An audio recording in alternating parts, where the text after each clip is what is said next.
That fly won't bother us now. Yeah. What is it that draws bugs to the light? I don't know.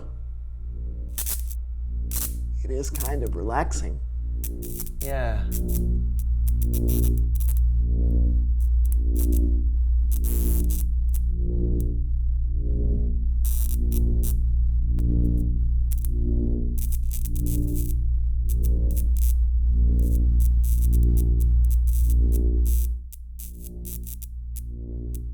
Must get closer. It's so beautiful!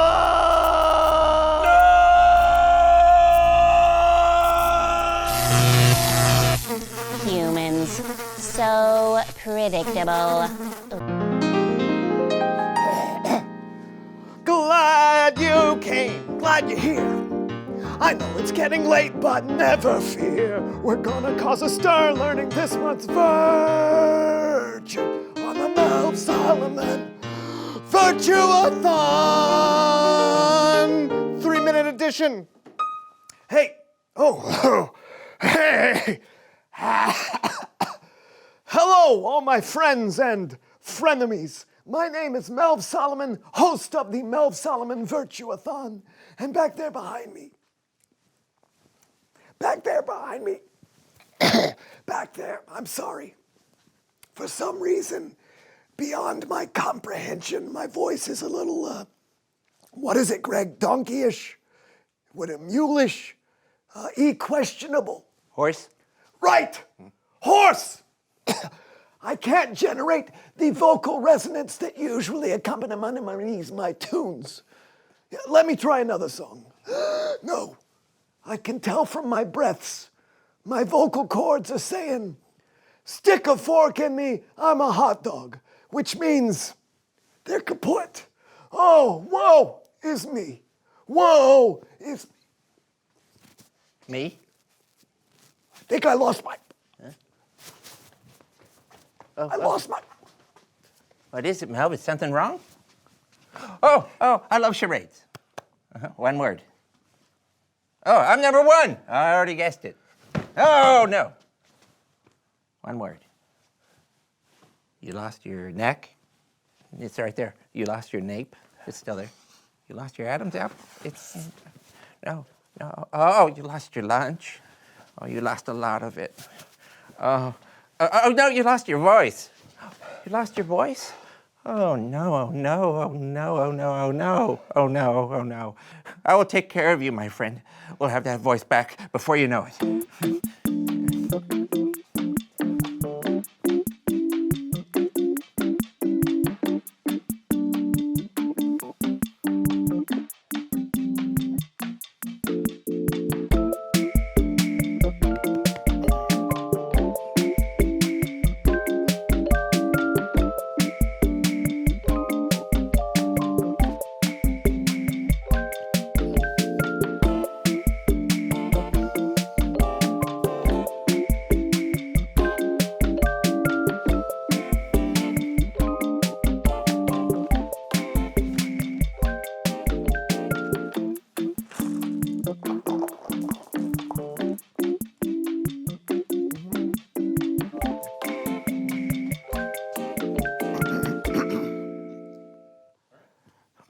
Okay, how do you feel?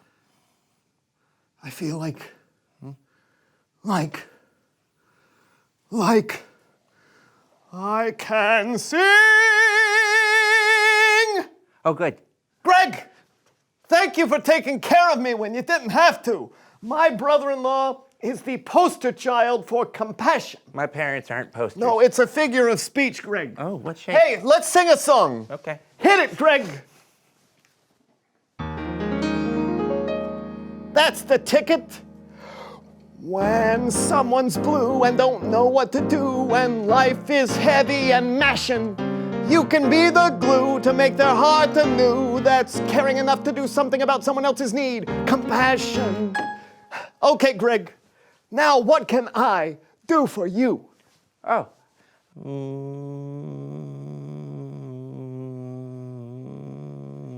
Anytime, Greg.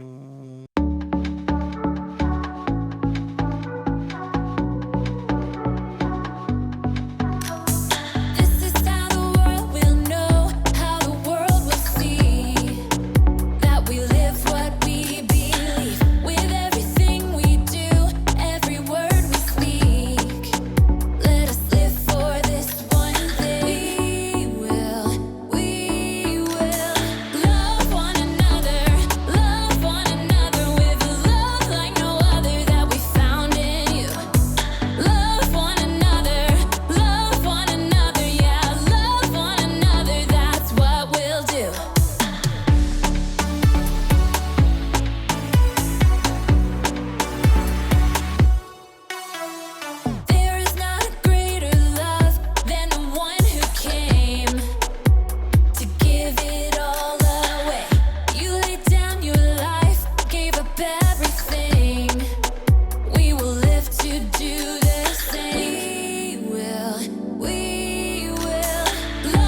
that's what we'll do.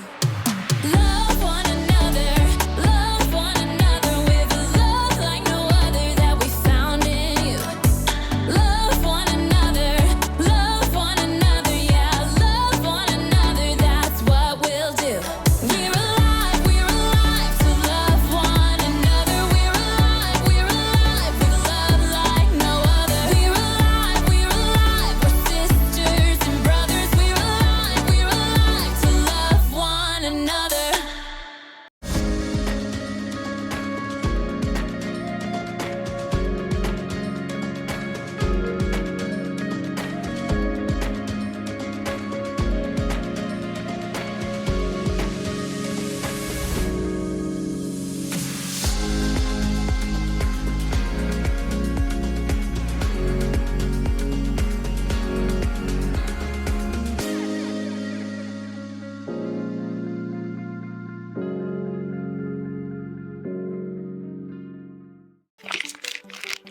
Some nuts, dried fruit, more dried fruit.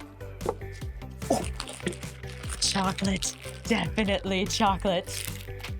Hey, today we're taking a look at the story of how Jesus served up a big lunch to a big crowd. Skylar!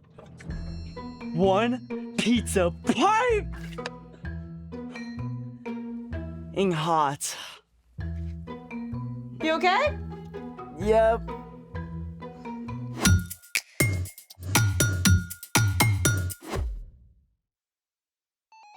Hey guys, I'm Skylar. And I'm Sebastian. This month, we're talking about how following Jesus changes the way we treat others. Right, Sebastian?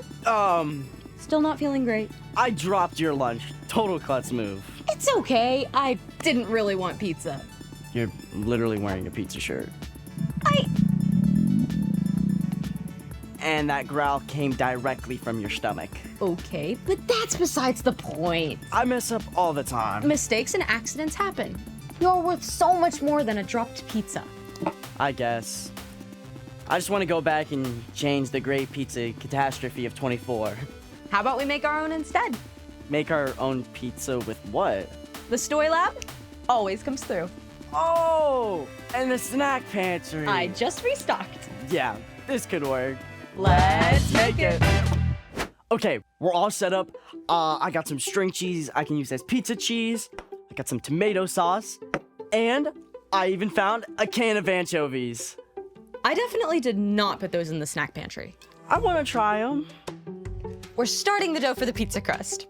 You'll need 2 cups of water, 5½ cups of all-purpose flour, 4 tablespoons of olive oil, 2 to 3 teaspoons of salt, 1 to 2 teaspoons of sugar, 1 teaspoon of garlic powder, and a pack of dried yeast. Step 1, activate your yeast. Yeast is a type of microscopic fungus. When it's activated, it pumps up your bread dough to make it soft and fluffy. Oh, so yeast is like microscopic cheerleaders. Okay. Kinda. To activate your yeast, mix the yeast with warm water in a small cup or bowl. Then add some sugar to speed up the activation process.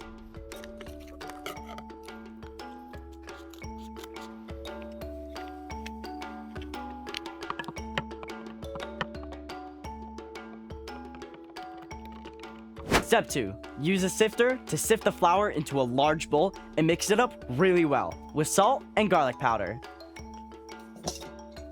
We'll need these. This is why cleaning your workspace is very important.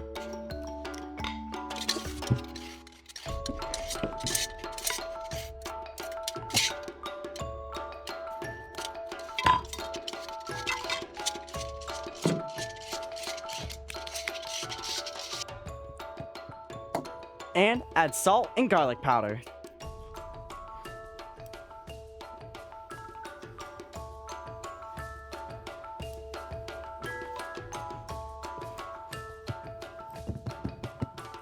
Step 3, add in the olive oil. And you'll want to stir.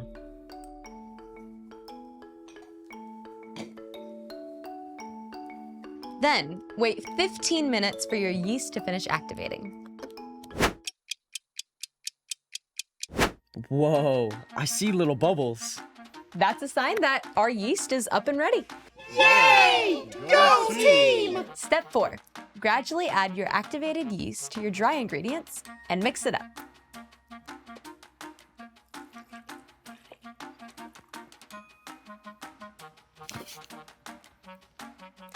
You'll need to stir for 5 to 10 minutes until the dough starts coming away from the sides of the bowl. This is a workout. Pizza dough was not made for the weak. I'm gonna use my hands. Okay. This seems a lot more effective. I would recommend using your hands.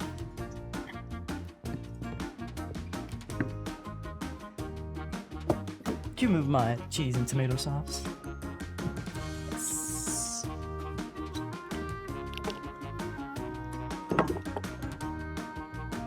This is a workout.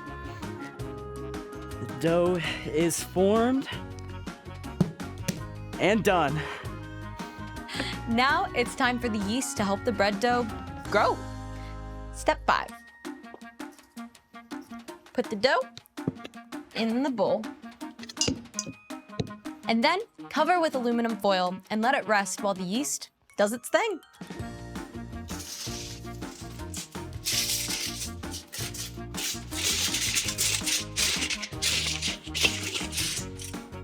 When you add yeast to water and flour to create dough, the yeast eats up the sugars in the flour and gives off a mixture of ethanol and carbon dioxide gas. The team's all here! The gluten in the dough traps the carbon dioxide gas, preventing it from escaping. And the more gas that forms, the more the bread dough expands. Go team! Let's get that bread!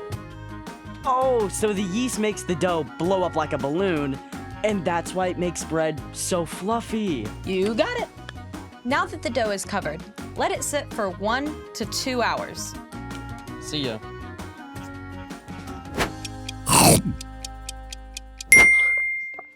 Ooh, let's take a look.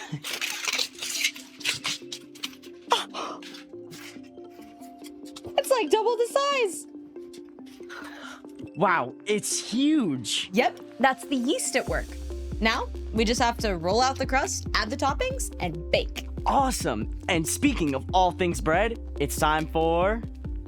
The story before the story. Today we're in the book of John, which tells the story of Jesus. John was one of Jesus' closest friends. He recorded stories from the life of Jesus. John described several important miracles that point to Jesus being the Son of God, so everyone would believe.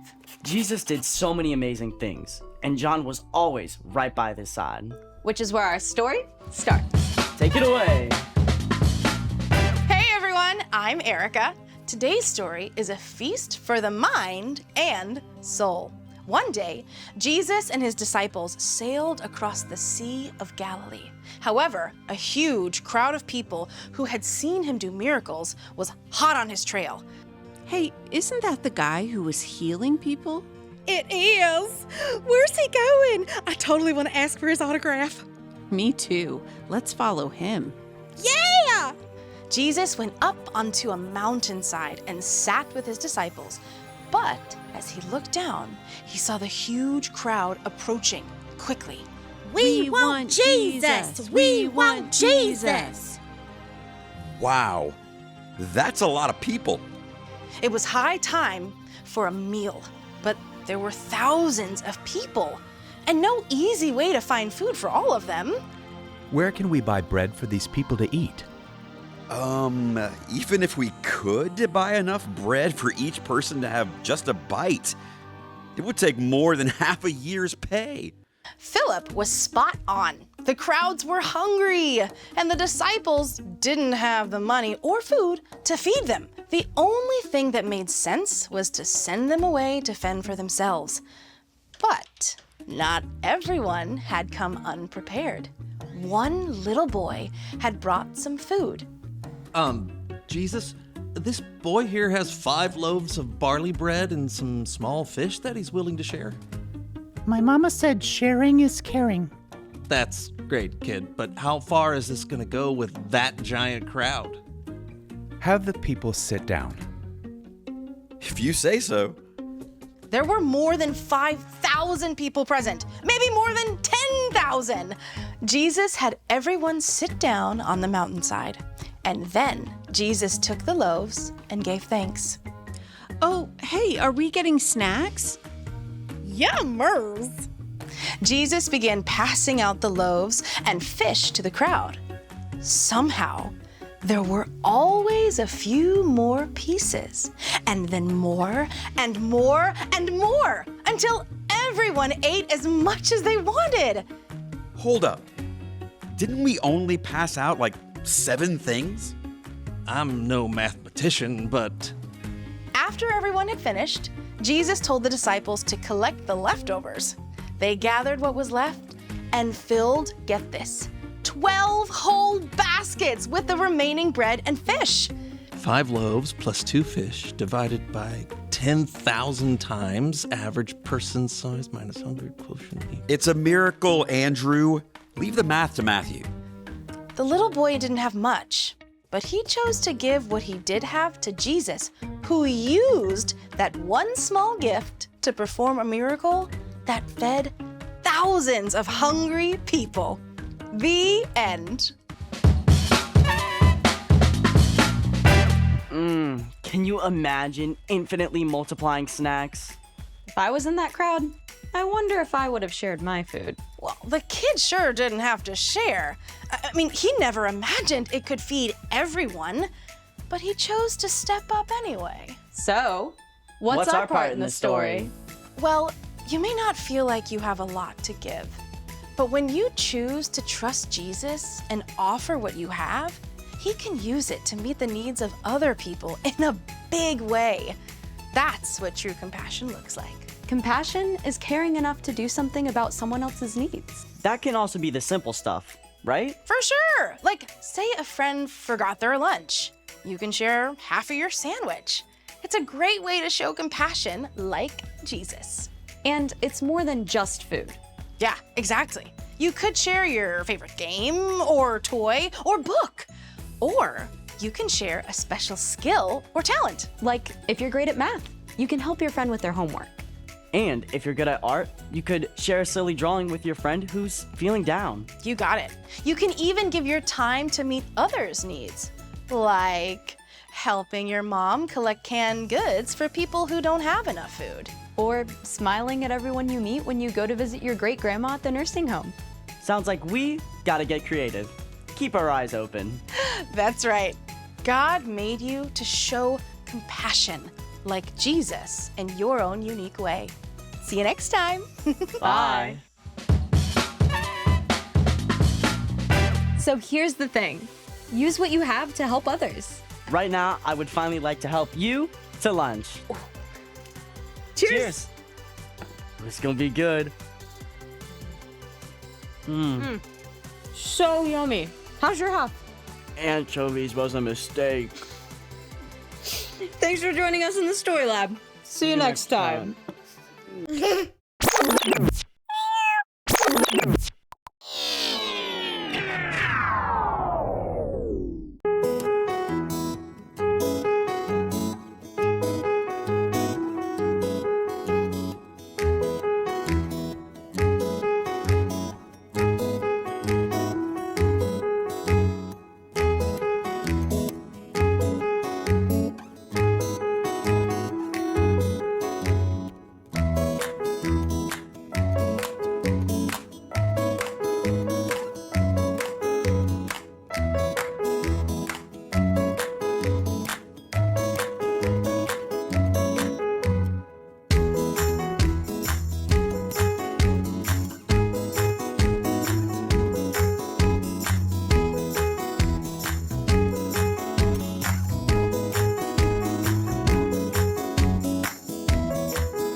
everyone, I'm Brandon. Oh, yeah, and I'm John, and welcome to the So-and-So Show. And what are we doing? Oh, I'm going through my mail. Yeah, I found it best to go through my mail once a month. Well, that seems like a terrible idea. No, not at all. No? Junk. Junk. Junk. Junk. Yep. No, a sweepstakes is never junk. This is for a lifetime supply of sardines. You don't even like sardines. I might one day. Keep pile. Okay. Junk, junk, junk, junk, junk. Oh! Ooh! What is this? Oh. Sound effects. You're invited to a party! Oh, that could be fun. That could be. See? Yeah. See how wonderful this is? I wouldn't have this kind of excitement if I would have opened this earlier. And now we have a potluck party to go to today in 1 hour. I'm supposed to bring something to share. I don't have time to make anything, Brandon. I mean, surely you have something. Wait, we. Ah. Okay, no. What? Oh. What? This is.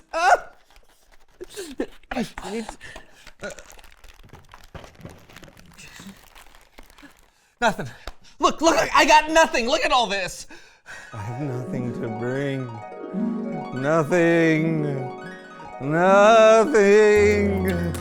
No.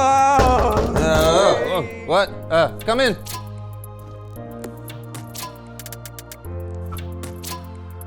What is that? Why did you knock? Or did you change? John, I have a solution to all your problems. Introducing the Rehydrator 5000. With its patented refresh technology, we can take any food and restore it to its original state. Oh, wow. Okay. Will it work for this food I have for the party? Yeah, let's try these raisins.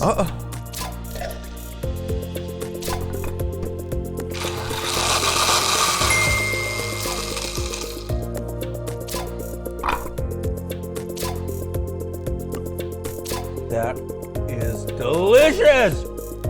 Here, let me try.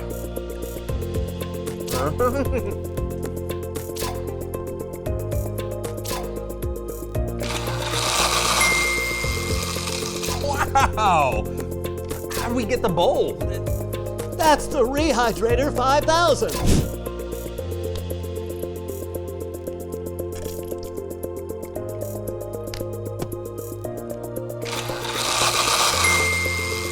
Wow!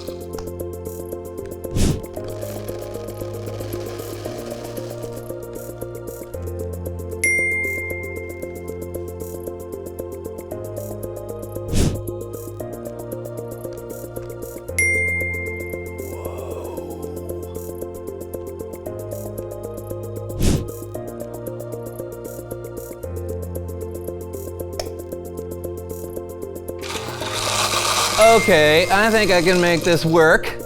And if only I had some cheese, that would be perfect for the party. Of course!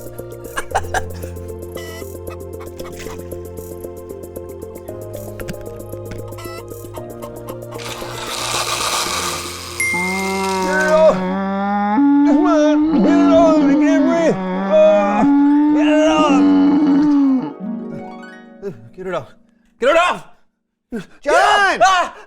What? Where am I? Where? Did you change? No. What happened? I think you panic napped. Oh, man. Yeah, but no, sometimes it's a good thing. You come up with great solutions when you wake up from your panic naps. Do you have a Rehydrator 5000? A what? That's what I figured. It's Bible story time with Kellen. Oh, maybe Kellen has one.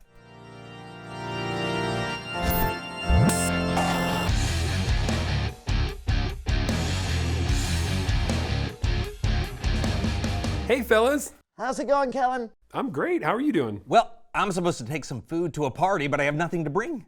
You know, a lot of the times it does feel like we may have nothing to bring, but our story today reminds us that God can use the smallest thing to do something incredible.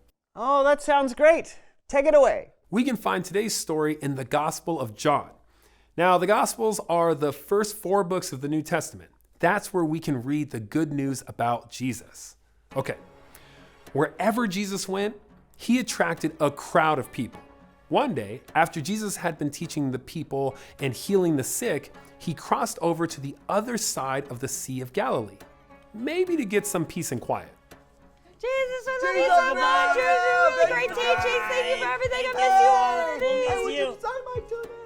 But when he got to the other side, a large crowd of people had followed him. Jesus, I'm back. All the way here. Do you remember me? Really hungry. Did you bring anything to eat? I did not bring any snacks at all. Jesus saw the crowd of people. He knew they were hungry and he had compassion for them. So he asked Philip, one of his disciples, a question. Where can we buy bread for these people to eat?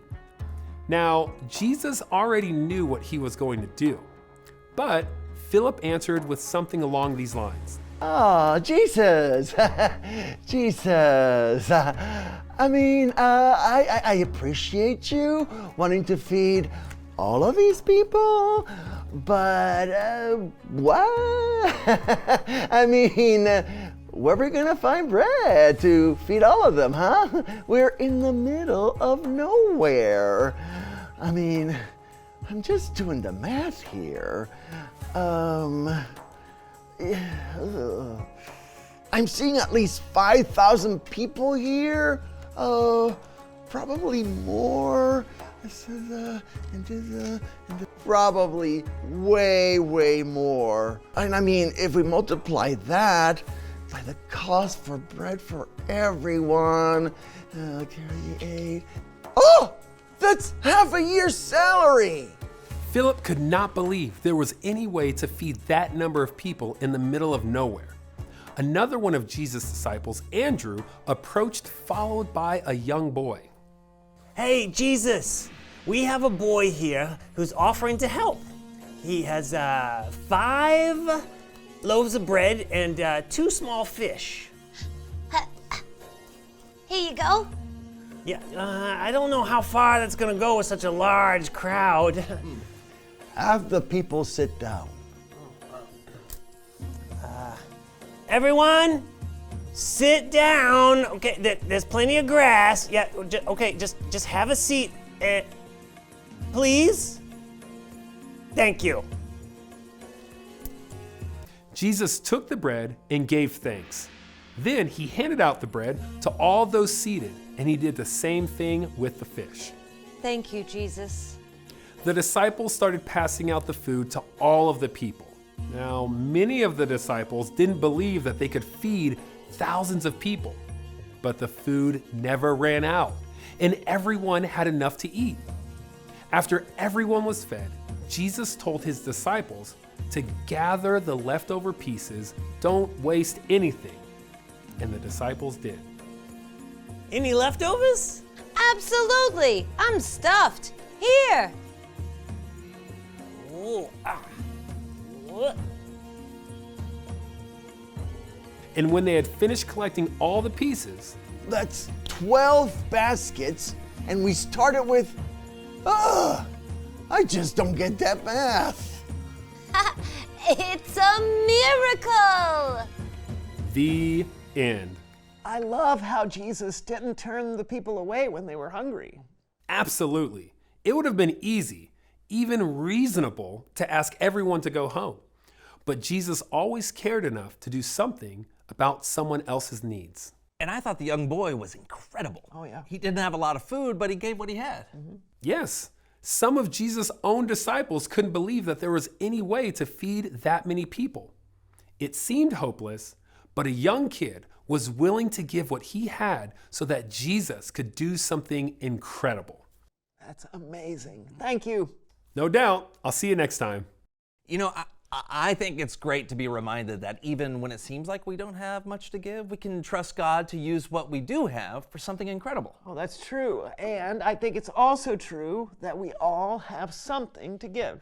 We do? We do. Reveal the question. What do you have that you can use to help others? Oh, maybe you have 2 small fish and 5 barley loaves. Probably not, but maybe a friend forgot their lunch at school. You can share some of your lunch with them. Right. Or you may have some time you can give to volunteer at your school or a church in your community. Oh, you have your words, and you can give them to encourage others or stand up for someone who's being mistreated. Yeah. Oh, and if you have a Rehydrator 5000, you can turn an egg into a live chicken. What are you talking about? Panic nap. You had to be there. All right. Well, I'm sure you have a lot that you can use to help others. So talk about it together. And we'll see you next time on the So-and-So Show.